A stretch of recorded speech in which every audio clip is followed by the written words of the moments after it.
Big Ten prediction time. We're going to go first in the East and then in the West, and here's what I'm going to do. The first thing I want to do is I want to look at the overall division settings, and I want to take a look at who's favored, because a lot of times that matters, but in the Big Ten last year it didn't. Ohio State, man, they were the overwhelming favorite, just like they are this year, but it was Michigan that ended up taking home the belt last year. We remember that. We were at the Ohio State-Michigan game. Look at the odds here. Ohio State, a minus 250 money line favorite right now to take the Big Ten overall. These are overall conference standings. So here's what we're going to do. Let's start in the East. I'm going to go in no particular order here. In fact, what I'm going to do as we look at the Big Ten Eastern Division title odds, Ohio State, Michigan, Penn State, Michigan State, I'm going to just go on the clapper system. And we have what in production is called the VOG, or the voice of God, which is a voice that just comes from the netherworld. And randomly, we're going to pick some teams, and I'm going to give you my immediate breakdown. I'm going to give you a best case, worst case, and our actual model record projection. Let's see if this works. First team in the East, Penn State. Penn State. All right, the Fighting Jessies of Penn State. If you believe it or not, that is Jesse. Penn State's a really good team, guys. Keep on getting a lot of emotion when folks talk to me about Penn State. They keep on going about the 11-11 over the last 2 years, and they keep on talking about Sean Clifford, and it's never stat-driven. It's just either he's really good or he's terrible, and here's the reality. This is a really good talent roster. Sean Clifford is a good quarterback. I didn't say great. I didn't say elite. I didn't say Heisman contender. I said he's plenty good enough to win just about every game they play. They get their toughest win at home against Ohio State. Their over-under preseason win total is 8.5. Okay? So as we dive in here a little bit, their transfers are so vital. A lot of folks are talking about Clifford and whatnot. They've got a big-time wide receiver in Tinsley that's come in. They need him to hit. They've got offensive line help from Cornell, no less, that needs to hit. They got an edge guy coming in. They need those to hit. They, as a staff, believe they will hit. Take a look at their schedule. It's really interesting because they start off a lot the same way they did last year. 2 of their first 3 games are very losable, very treacherous. At Purdue, at Auburn, they're both on the road. I'm going to show you what our model thinks about this team. I'm going to go best case, worst case, and most likely. The best case for Penn State, because of how experienced you are at quarterback, and also because of the overall level of talent they have, and I think they really did a good job in the transfer market, is I think the best case for Penn State is an 11-1 season. In fact, our model in some of the scenarios, if we simulate the season 100 times, spits out an 11-1. The worst case here, which we've seen play out a time or two over the past few seasons with Penn State, is 7-5. That probably involves injury, as is the case most of the time when you go worst case. But our actual prediction for Penn State this year is 9-3. How close does that get you to contending in the Big Ten? We'll see. Think that went well? Yeah? Good pace. All right, next up. Next team, Michigan. The Michigan Wolverines. So I've taken a lot of flack for Michigan. I'm going to say for Michigan. Over Michigan is what I've taken a lot of flack for. I'm a huge believer in Michigan this year. We got them rated the 4th best team in the country. We would favor this team against last year's team if they played today. So that's how high I am on them. Everyone wants to talk about who you lose, and with good reason. Michigan lost some really good players, but that over-under win total sits at 9.5. Number one, because they got a lot of good ones coming back, and number two, it's a very workable schedule. You know, you can paint yourself a lot of paths for them to be right there in the thick of that Big Ten championship race. So while everyone else is a who have they lost camp, I'm sort of a camp of who do they have. And what they've got is a really enviable position at quarterback, twofold. Ditto at the running back position. This is the deepest and best wide receiver stable they've had. You know what they are on the offensive line. You know what their identity is offensively. And I say that even as they've lost an offensive coordinator. They promoted from within for a reason. They knew they didn't have to go anywhere. They had everything they needed right here in-house. Could be one of the sneakiest, best offenses in the country this year. And that defense, while they've lost some big names, this is not the first time they've had to replace premier NFL departures up front. They'll do it again. They'll be fine. And this is a team that, if they need to, will be able to outscore someone a time or two this year. Let's take a look at the best, worst, and most likely record scenarios for Michigan this year. Our best case is actually 12-0. We have a couple of paths here. They beat Ohio State last year. It is not out of this world insane to say that if that same identity faces that same identity with Ohio State again this year, and there is an improvement on the Buckeye side of the fence, it may not matter which facility that game is played in. That's not the most likely. That's the best case. The worst case is 9-3, which is very, very crazy, I know, because the actual Vegas win total is 9.5. But I'm just telling you what the model spits out. It's extremely high on Michigan. So there aren't a lot of 7 and 8 win type scenarios in there. It's 9-3. You're looking at the schedule right now. They start off with a really long runway. That's no disrespect to Colorado State or Maryland. It's just a really long runway. But that heart of the schedule, when they go at Iowa and then they got Penn State a couple of weeks later, looking really forward to that. What is our prediction for Michigan?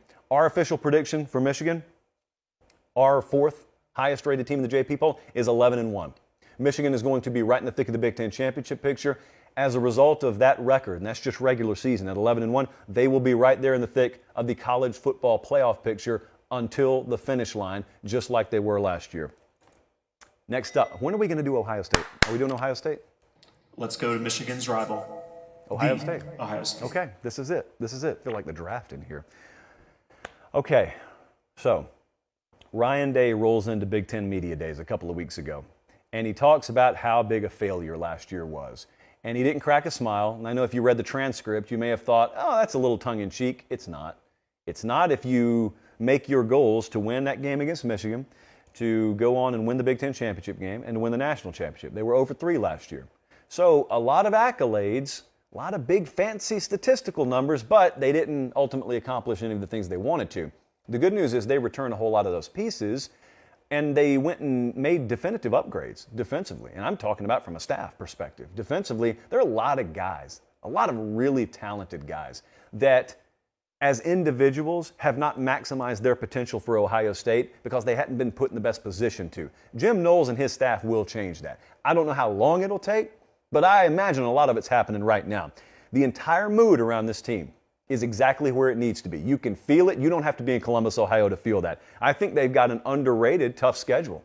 By Big Ten standards, I know it may get laughed at outside of the Big Ten. They play 6 games that we have rated 7 or higher on the difficulty scale. Notre Dame's one of them. I know they're favored big, but that's not an easy opponent to start off with. They've got Wisconsin at home. They go to Michigan State, Iowa at Penn State, Michigan at home. There are some stiff opponents here. It's no one that they shouldn't be able to handle. But because of that, and I'll get to record projections in just a second, I'm going to tell you this is not some shoe-in 12-0 regular season team. I do want to point out that if they do fail to meet expectations this year, it will be one of the biggest wastes of premier offensive talent over a 2-year span that you will have seen. You don't want to put yourself in position where you know you had that wideout talent, you know you had that quarterback talent, and by your standards, you don't have a thing to show for it. That's the kind of competitive pressure that's on Ohio State this year. Let's take a look at the record projections. Best, worst, and most likely via our wonderful model here. The best case for Ohio State's always 12-0. There's always an undefeated path in the cards for the Buckeyes. Worst case, 9-3. Same worst case record as Michigan, by the way. This would involve their overall level of physicality not rising to the level it needs to be. This would include them kind of being diced against the likes of Michigan on the ground and being pushed around and put on skates. They have no excuse for performing like that, but if worst case happens, that just means that's what's unfolded. Our prediction for Ohio State is 11-1, which also puts the Buckeyes, even though they have a loss, right there in the middle of the Big Ten, right there in the middle of the college football playoff, and that probably comes down to the head-to-head with Michigan, and we'll talk about that in just a few minutes. We move on. Final team in the East, Michigan State. The Michigan State Spartans are, let me make sure I'm not speaking out of turn. Yeah, I think so. Michigan State's the most fascinating team to me to watch in the Big Ten this year, and that includes all the teams in the West too, because it really just comes down to, does it all verify? Last year, your eyes didn't deceive you. You saw what you saw. You saw a team that a lot of folks didn't even expect to make a bowl game. And all of a sudden, I mean, they're in the thick of the college football playoff talk in November, no less. But then you enter 2022, the over-under win total 7.5. You know, so it's kind of an odds maker's world telling you, all right, last year was nice. That's probably not where you should set your expectation level.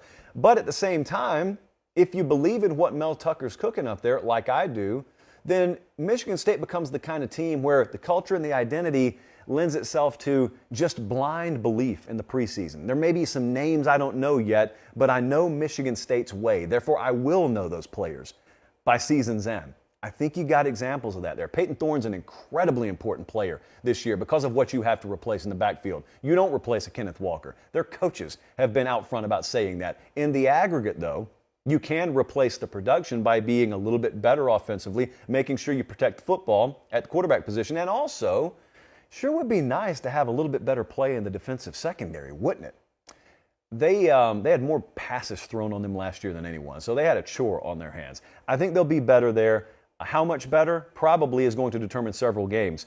Let's take a look. As you're looking at their schedule here, they got Ohio State at home. They got Wisconsin at home. They go to Michigan. That game at Penn State last week of the year, how much will that game mean in the grand Big Ten scheme of things? What does the model say? What is the record projection here? The best case for Michigan State is 10-2. In fact, the model paints a very confident 10-2 for the best case for Michigan State. That's you staying healthy.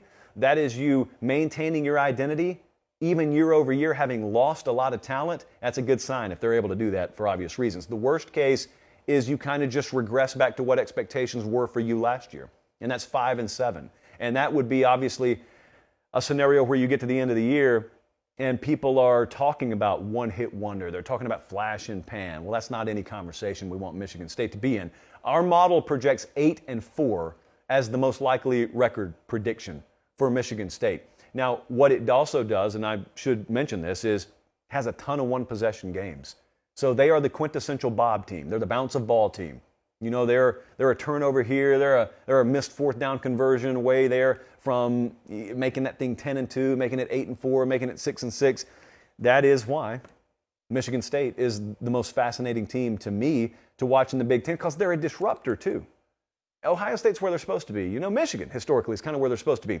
Folks in the Big Ten don't want Michigan State doing what they're doing right now. They have no interest in battling Michigan State for recruits. They have no interest in getting real strong pushback on the field from Michigan State. Michigan State's just supposed to be one of those nice, scrappy teams, and we end up beating them, and then at the end of the day, we pat them on the head and we say, well, you guys gave us a stiff challenge today. Have fun in East Lansing this winter. Well, that's not Michigan State football anymore. And that's what you need this season to validate. All right, that's the East. Now look at the East. The title odds again. You saw that. Now we go to the West. In the Big Ten West, Wisconsin, a short favorite, I would say. Nebraska's up there. Iowa's only plus 500. Purdue plus 550. Minnesota plus 650. Translation, this is anyone's ball game, with Wisconsin being the slight favorite. So what kind of order are we going to go in here in the Big Ten West? Josh, do you like corn? Don't give me riddles. Just give me the team.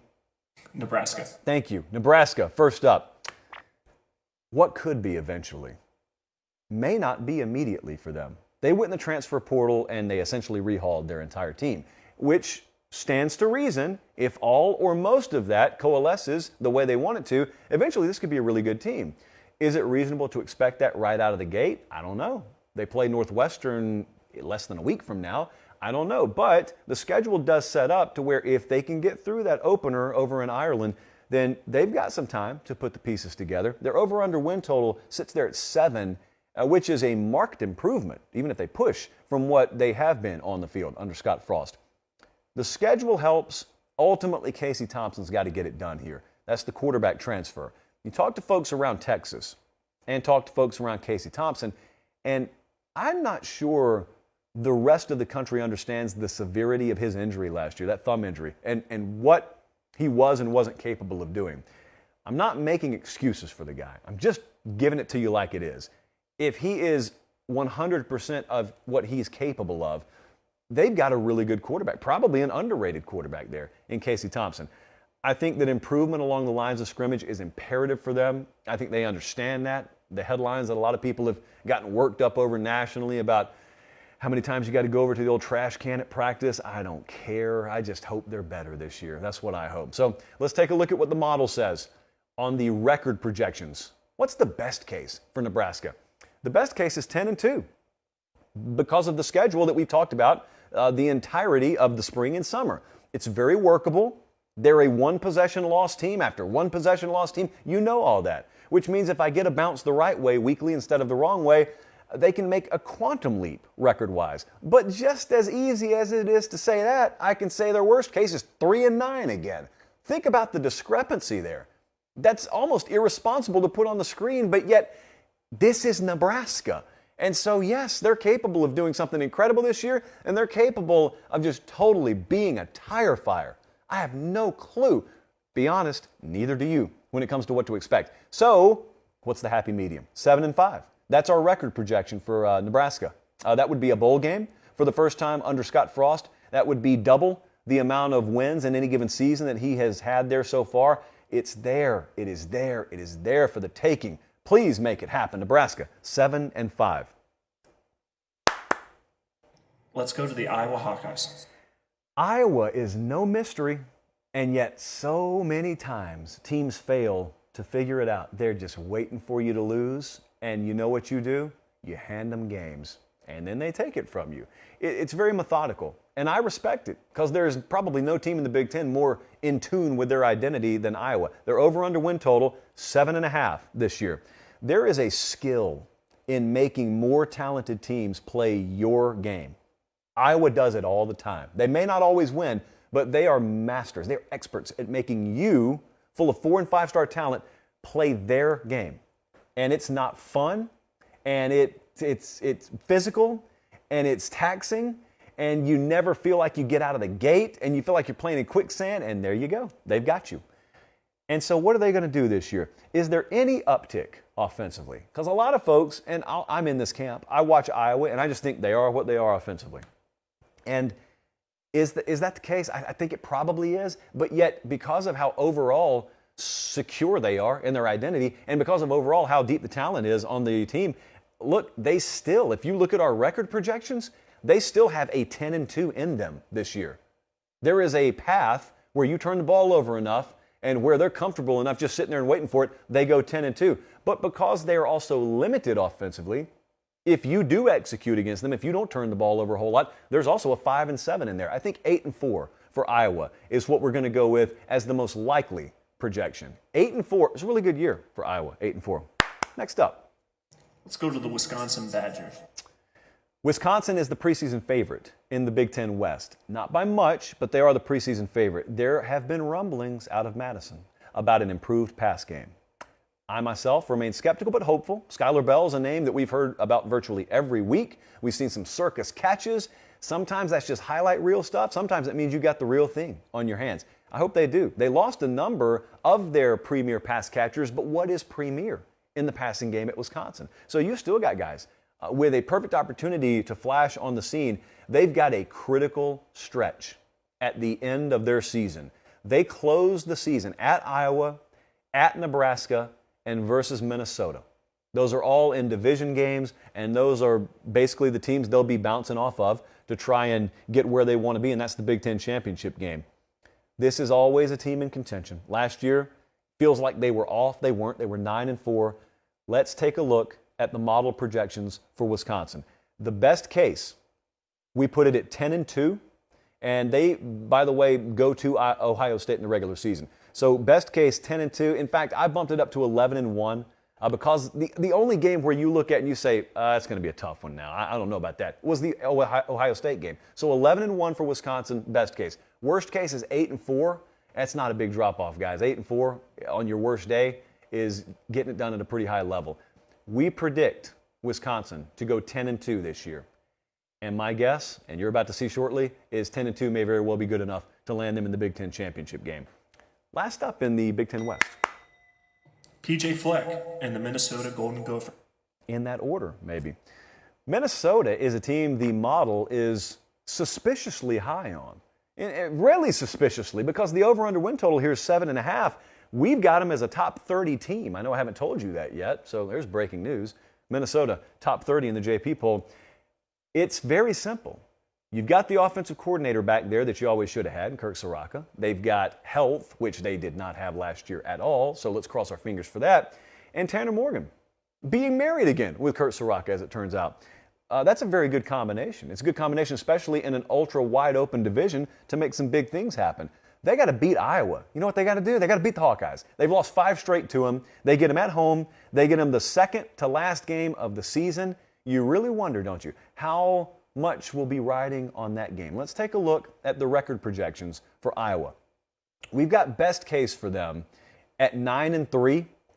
9-3, I think, for Minnesota is, number one, it's one of the better records that you've seen them have. 9-3, it would be a phenomenal year for them. 5-7, because of the overall lack of depth that you normally have, because you don't recruit at the highest level in the world. 5-7 is the worst case. Our prediction for Minnesota is 8-4, which puts them right in the mix. One bounce here, one bounce there for winning the Big Ten West, at least. Big Ten West. All right, let's take a look at the final standings here, because I just gave you all the records. So in the Big Ten, perception in the Big Ten is the East laps the West. Our model backs that up. Power ratings back that up. We've got Ohio State winning the East. And that really comes down to a head-to-head win over Michigan, because we got the Buckeyes and the Wolverines both losing a regular season game. It's important to note, if Michigan's only losing one and it's at the very end of the season, they're right there still in the playoff mix. Over in the West, we like Wisconsin over Minnesota. Minnesota a little bit higher rated in our model, at least, than what I've seen nationally. So we got Ohio State versus Wisconsin in the Big Ten championship game. I go Buckeyes because I can't ignore the proven commodities there. And I also can't ignore that if you're going to light Ohio State up, even if defensively they aren't where they need to be this year, you're probably going to light them up through the air, aren't you? I just can't trust Wisconsin to do that, even in a Big Ten championship game scenario. So give me Ohio State over Wisconsin, Big Ten champions.